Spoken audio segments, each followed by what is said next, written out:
Just wanted to give a very quick update from the front line on the sales in industrial property in Melbourne. In 18 years, I don't think I've seen anything like this. We're seeing, for a number of reasons, a huge amount of interest in purchasing industrial property and prices rising.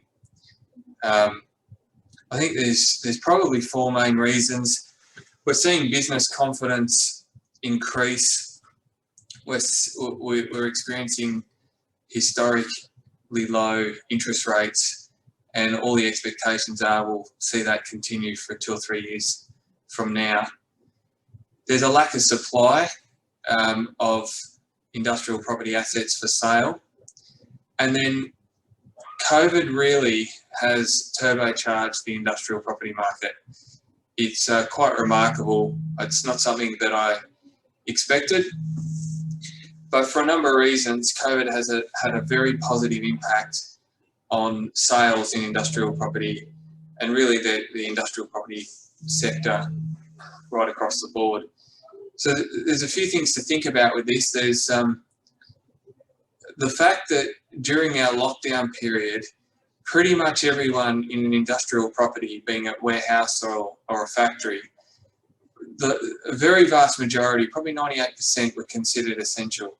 So if we think about the type of occupiers, we've got warehouse and distribution, we've got third-party logistics or transport, all considered essential, construction supplies, food manufacturing, food ingredient supplies, medical supplies, any of these industries, the further you look into it, printing, the further you look into it, the more you begin to realise that the majority of occupiers in industrial through that lockdown period continued. They continued on, they did not shut down. They were considered essential. And this has had a massively positive effect on industrial property. So investment money coming from overseas, local investment money, it's been split in the past between office buildings, retail, rural, agriculture,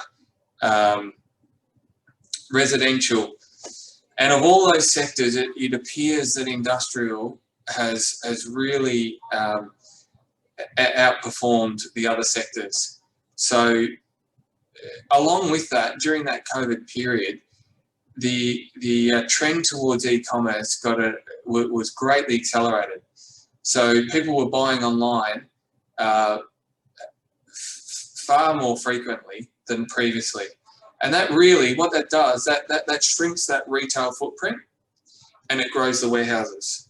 So you're seeing an acceleration in the e-commerce industry, and you're seeing the warehouses grow. And they're growing rapidly. Like I'm talking 4 times in 2 to 3 years.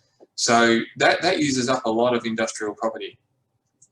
So all of these factors combined has meant that investors that were happy to buy office buildings or happy to buy retail shops or retail strips are really reallocating and looking at industrial.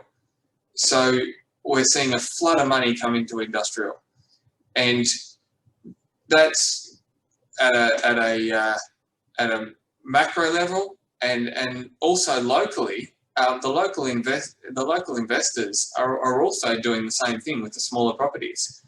So this is all fueling it. And then we've got owner occupiers that are occupying a building, and they're looking at the interest rates and they're thinking, well, I can borrow money at 3% and I'm paying the landlord a 5 or 6% return. They're wanting to buy as well. So those that have the equity are also looking to purchase. So this is all fueling the sales market in the industrial property market. It's very, I would say, hot at the moment. Hope that gives a bit of an overview. Thanks very much.